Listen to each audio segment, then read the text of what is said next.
So we got some new subscriber. I don't know how it happened, but the last video it went viral. I guess somehow got a couple hundred views on it. I have no idea how. Didn't go remotely viral. I know that. I'm not delusional, okay? I'm just saying that it was cool that it went bacteria. Okay, that's dumb. What's a lip? What's a suck? What's a dick?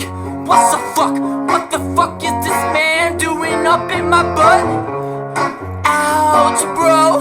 Take it easy, or you might just destroy my butt. Oh. So yeah, we got some new subscribers. One of the people, dude, welcome. Thank you for subscribing. I appreciate you. Very cool. But you told me to stop doing silly voices. I was like, why do I have to stop doing silly voices? I don't even realize I'm doing it, okay? That's just me. That's just the way I am. And I do silly voices. No, I'm kidding. I do realize it. When I go back to edit it, I'm like, oh my God. Just like right now, that. So I'm sorry. But I really appreciate you for subscribing. I hope you're doing well. I hope that all your dreams come true.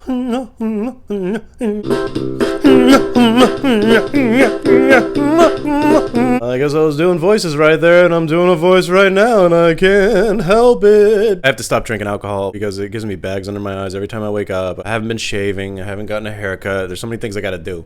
I gotta do some things to take care of myself, and I don't know why I'm not doing them, all right? It's probably because I'm drinking so much alcohol. You know what helped me in the past when I stopped drinking alcohol for a while is I volunteered at this homeless shelter. I was like, I'm gonna do something good. I wouldn't drink on Friday nights or Saturday nights because I'd volunteer to do the mornings. So I'd get up at like 5 in the morning to go serve breakfast. Some of it was sad, but a lot of people were cool. A lot of people that came to eat and stuff like that, they were cool. But the more interesting people were the people who were volunteering there.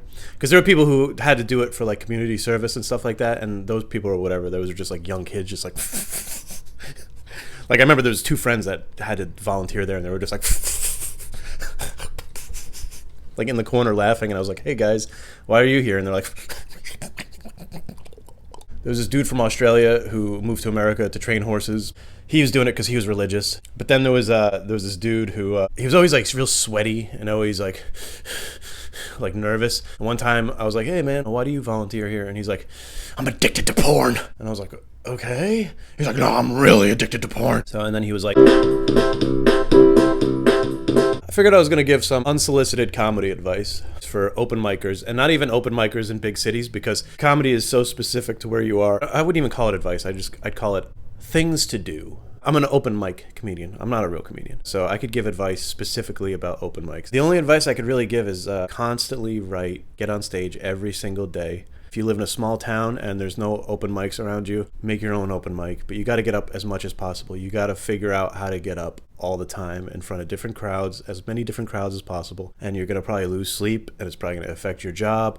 But that's what you got to do. You got to treat it like it's a second job that you're not getting paid for. But you should want to do that anyways, because you should love it. Because I remember when I first started, I was so terrified to get into it that I didn't start till later in life. And then when I finally did start, I was just happy that I was doing it. And I think that's really important too, because I didn't really get involved in a lot of drama. I know that sounds so pathetic, but there's a lot of drama in comedy. So I didn't get involved in it because I was just like, I did comedy again. So I was just so happy that I was doing comedy. I was so confused why there was drama anywhere, because I'd be like, but guys, we're doing comedy. You know, people want to do comedy, but they don't do it. So I think that's the next thing, is be nice to everybody, because you never know who somebody's going to be. But you shouldn't be nice to them for that reason. You should be nice to people just because that's what you should do.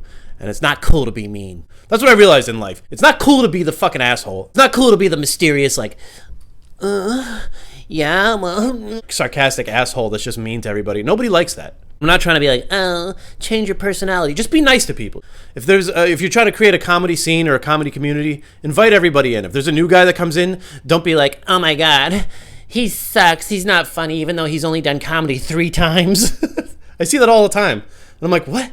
You got to give him a chance. Or her, or whatever. You got to give the person a chance to get better. If they're a nice person and they're positive and they're happy, let them in. You know how easy it is to be like, this guy sucks. You know how hard it is to be like, yo, give him a chance, man. He could, great job, dude. You could do it. You could do it. Or lady.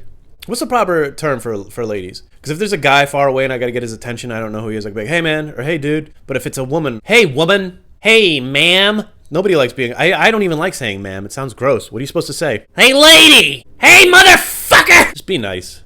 Create something so cool that people from other cities and other towns want to come to you. That's how I feel. It's much better that way than instead of being like, I don't like him, I don't like her, she sucks, he's bad. And then when they see the people, they're like, oh, hey, how's it going? And they look at their friends like, there they are. What is it with people who are just mean to people who are trying to join a thing? You know how hard it is to work up the courage to go, you know what, I'm going to start doing comedy. I'm going to get in there and I'm going to start doing it. And then they get in there and everybody's a fucking asshole to them.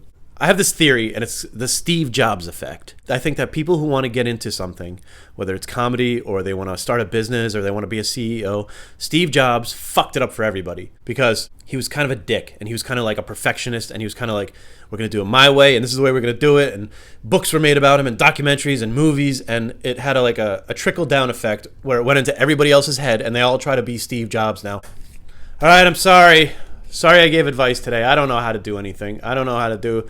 I might not even release this. I might not even release this. I might not even release this. This